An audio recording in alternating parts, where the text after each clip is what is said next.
And like, I was blown away by the much, much kinder reaction from the secular people than the church.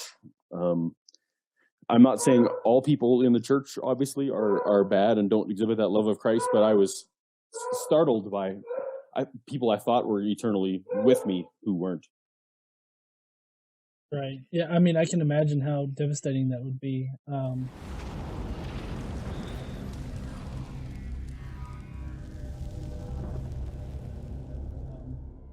mean, even though I'm in like North Alabama, my parents, I mean, they had church, but they were really weren't that hard line into it. They definitely weren't young Earth creationists. So I mean, I mean, I can only imagine what that was like going through all that. Losing everybody that you got. I mean, I know it would be really hard for me to get back up on my feet. And part of that was the only reward for me. Like, people kept saying, "Well, you're mad at God or whatever." I'm like, I'm not mad at God. I've lost everything now, and I could keep it all if I would just say that God exists. Like, it wasn't that and also the people who say I never was a Christian. Those are the two things that still kind of set me off a little bit. Yeah, and I've actually kind of embarrassingly, I've kind of done this with atheists on occasion, but I mean that's just because, like, I don't know, I hear all of these like, oh, I was an atheist, but now I'm Christian, like Lee Strobel, and how he talks about being all nihilistic and hedonistic and all this other stuff, and like he paints that like how atheism is, and I'm just sitting there like that's not descriptive of atheism. So I mean, I've been known to kind of do that too, except I I've guess in caught the myself. reverse. And Lee Strobel is a perfect example. I've said to my sister, he was never an atheist, and I've just bit my tongue so hard. He's like, I just said the thing I hate. But yeah, no, Yeah, him and like Franklin Graham and some of those. I'm like, no, they were just testimony building. Like, I still feel like I worked in youth ministry, and literally when I went to Bible school, they talked about testimony building, like that we were supposed to go and do some bad things so that we had stuff in our testimony. Um, so yeah, so it's not. Anyway, we're all hypocrites in one way or another. right. Well, so I'm kind of curious, like what like after you were outed and whatnot, what was the like the worst argument that somebody threw your way? Like, either worst in, oh, that's just horrible, or worst as in, like that really hurt. I know the church members or whatnot kind of just cutting you off was pretty bad, but I'm just kind of wondering, like, if there was like something that was just really bad that was kind of thrown your way. Well, it was funny because the first one I got from my sister was like, why are there still monkeys? She didn't even say if we had descended from monkeys. Why are there still monkeys? She abbreviated it right down to why are there still monkeys? um, which, now that I understand, like, the thing, I always have empathy because I can remember it hasn't been that many years since I believed that, so I have a little bit of empathy because they're just ignorant, not stupid. I think everyone watching your channel knows the difference between those two things. Um, Hold on one sec. All right.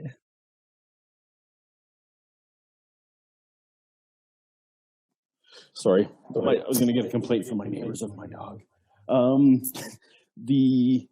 so there was why this no one. Pascal's wager got like just a million Pascal's wagers. I mean, we've heard all these things. So it was actually startling to me how no one had anything that I hadn't already come up with, and that was part of what was affirming for me. Was no, like, other pastors and other people in the ministry with me are reaching out with Pascal's wager. Like, no, you make the living for the gospel, and you're just saying, this one's probably, got a 51% chance. So yeah, in terms of bad ones, and then of course, if anyone watches my channel, you've probably seen me documenting Eric Hovind. The one I struggled with actually a little bit was, and it's why I tackled it first, was presuppositionalism. I hadn't really encountered presuppositionalism before my struggle. And for those of you who don't know what that is, that's basically just presupposing anything to be true. But in their case, they just presuppose that the Bible is true, which eliminates all burden of proof. And if you're talking to someone who takes just as an assertion that the Bible is true, then they can give you all these kind of weird arguments that, especially like for the resurrection of Jesus and all these kind of things. But I don't even understand why you need presuppositionalism, because you're just saying, because then they go into detail, right? It's like, well, look, if you assume the Bible is true, the tomb was empty. I'm like, but fine, you also just read 2 more verses. He resurrected. Like, you don't need to argue about the tomb being empty, because it's part of your story. Presupposition was though the one that I think I had to wrap my head around most in terms of coming up with the counter and why it didn't make sense. I don't know why. I'm kind of curious.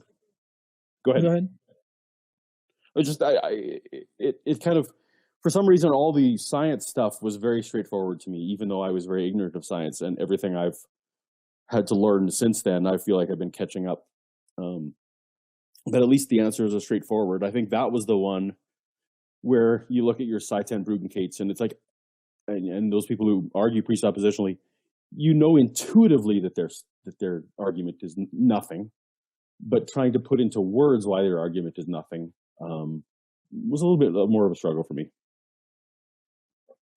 Well, I'm kind of curious, what has been the hardest scientific concept that you've kind of tried to learn or have learned? Sure. I mean, I'll tell you, the hardest for me is not because it's difficult, but geology bores me. I hate geology.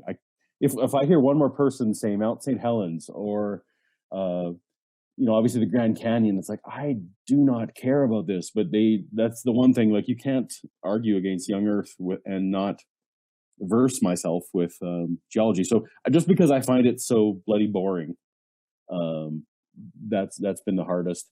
The hardest technically was really genetics, because when you are a younger creationist, this idea of information is so distorted for you that you think that DNA is like a CD-ROM that contains software.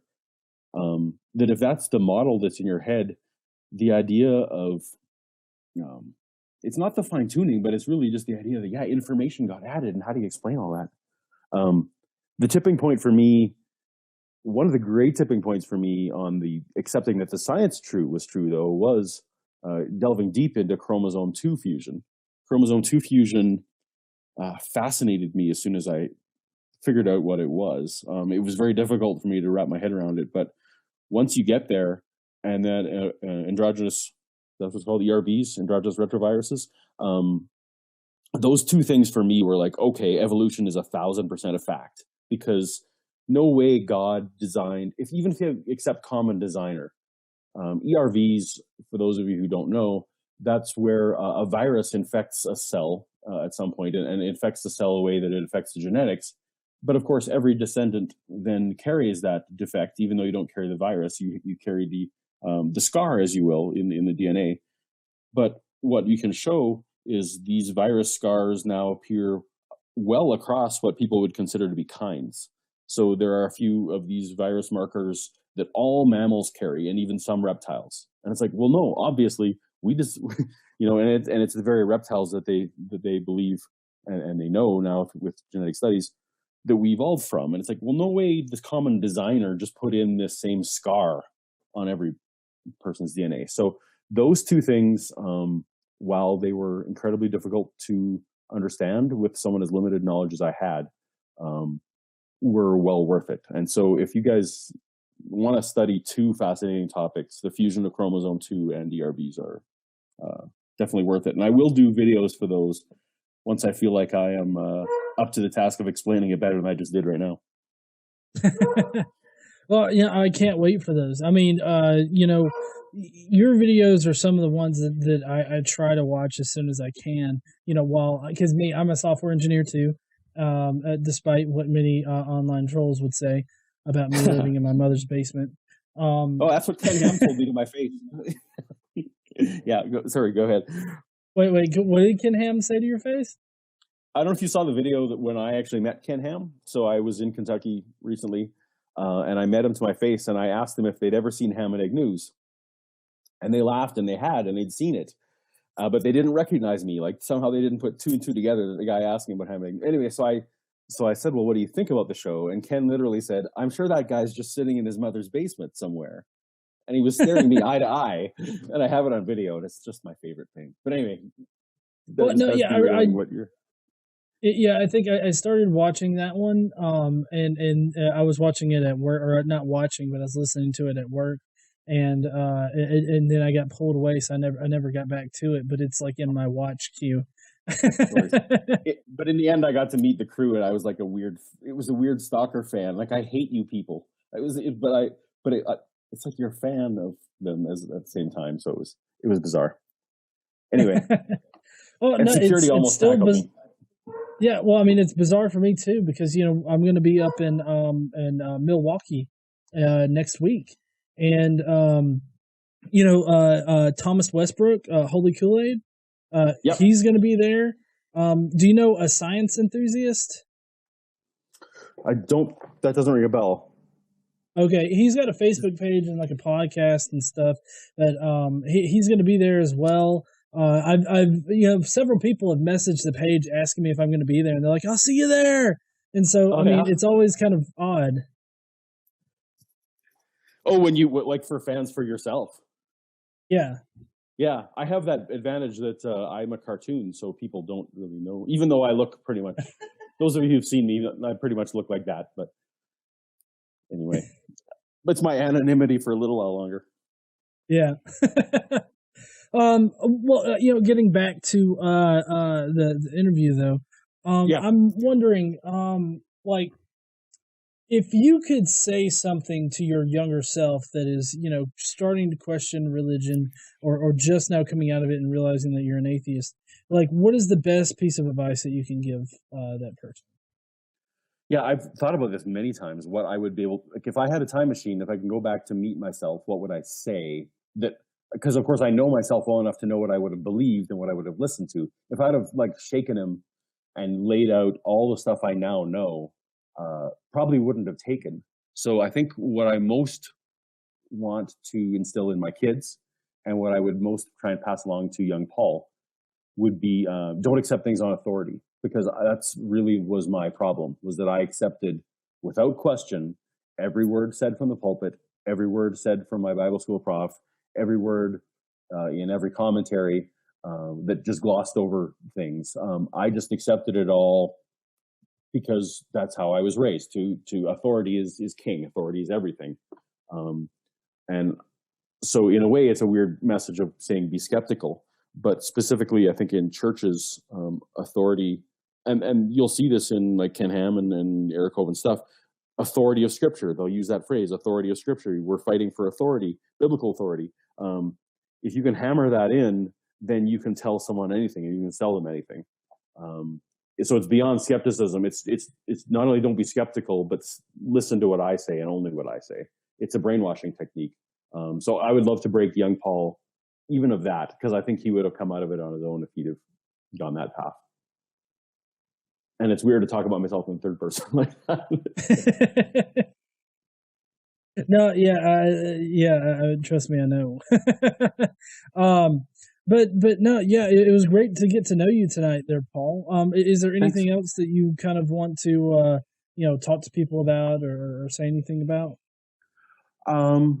Boy, and well, obviously, if you're not already, go subscribe to Godless Engineers channel. But why would you be here otherwise? No. Here's what I would say: getting to know you a little bit, and getting to know one of the great delights, which I had not anticipated in any way, was I threw out my stupid little YouTube channel in January, and Logic immediately said, "Hey, this is cool. I'll shout you out." And you took me under wing, and Steve McRae, and the complete community. I know that like Armored Skeptic eschews the word community, and we're not a community because we don't have one voice. And I think if anyone caught us yesterday, we don't agree on everything. We fight a lot of that stuff. But I was just shocked at how welcoming everyone has been to what theoretically would be a competitor, but really we all have this common goal. And I know that sounds really trite, but it's been probably my biggest surprise here on YouTube beyond the support that my viewers are giving me. So thank you, John, for being one of the first to jump on the welcoming me bandwagon. But you were not the last, and I've been surprised by that. Oh yeah, no, I mean, like I said, as soon as I saw one of your videos, I was like, "Damn, this dude is good. I need to snag him now. So when he gets big, maybe he'll be like, oh yeah, that foul mouth motherfucker. Yeah, I remember him." Actually, and one thing I would say, I'm actually a little bit annoyed how few views that one that we did together has. So if anyone is watching this, go back, and it was on the Lucy fossil. Go back and look up that video in our thing, because I think you and I kicked it. We did a great job between us. Oh yeah, did you like that? I didn't know how well. Like, I thought that your part was really good, but like whenever I try to delve into the science, like I know I can get the science correct, but I just feel like I don't have the kind of charisma to really push it. So I knew from watching you that I was going to be better on the science part. That's why I actually asked, can I do this? Like, I remember I said, can I do this like 4-minute section, and gave the rest to you, because the rest of it was like his proselytizing and his propaganda stuff. So I tried as much as I could to take the sciencey stuff and let you attack him where you did a great job, which was his brainwashing techniques and all that kind of stuff, where you called him out good, I thought. Anyway, this is now a love fest. But go watch that video, because it was good. That's the point. Go watch that video. Well, no, awesome. And I mean, no, yeah. Go ahead. Well, no, I was just gonna say, I try to watch yours. I try to help out with your stuff, because I know there was that one thing with the flat Earth deal that I let you know about. I try to keep an eye out, but I mean, like, there's so much shit that comes out of Ken Ham's mouth. It's really hard to keep up with. But when he started spouting the flat Earth shit and like how the Bible isn't literal, like, I was just like, oh my god. And actually, I would say that's the other video you should go watch. On that, the first one was on John's channel. The other one on my channel is when John came and guested on mine, where we talked about Ken Ham and the stupid rainbows and the flat Earth stuff. Also, one of my favorites that is too underwatched. So go check both of those. Yeah, well, not a lot of people like to watch my videos as it is. 'Cause I guess maybe it's because of the foul mouth stuff, but who knows? You're awesome. I think but I think your minutes has got to be. I barely have. I put out a video a week kind of thing. So your minutes must be awesome. They're all right. Right now they're up, but that's because I'm kind of coming off of that whole flat Earth thing. Right. Well, it's not that I'm stopping like doing flat Earth responses. It's just that like I did like a number of videos all at once that was about flat Earth, and so I've kind of just trickled down to where I'm getting more into the proof God exists or proof evolution is false kind of videos. And so tomorrow we have a Bible podcast, but then on Wednesday, oh yeah, well tomorrow we're covering the plagues, and like Moses, sprinkles his dick with dust and gets boils on it or something. I don't know. Oh, and I would also be remiss, since you gave me an open mic, KC, get on the mic, stay on the mic, always be on the mic. You need to always be on the mic so that we can hear you, because John does not translate your jokes very well. No, he doesn't translate my jokes well, but this is kind of his thing. Like, I'm the peanut gallery, sort of. So. Yeah, well, but you have a role, and because when the whole show stops, so that we can get your joke translated twice, that's not as good either. And you're lovely, so there's that. You're good voice presence. The two of you are a good team. She's a good compliment to my dick jokes. Somebody's got to be the brains around this bitch. Absolutely. Cool.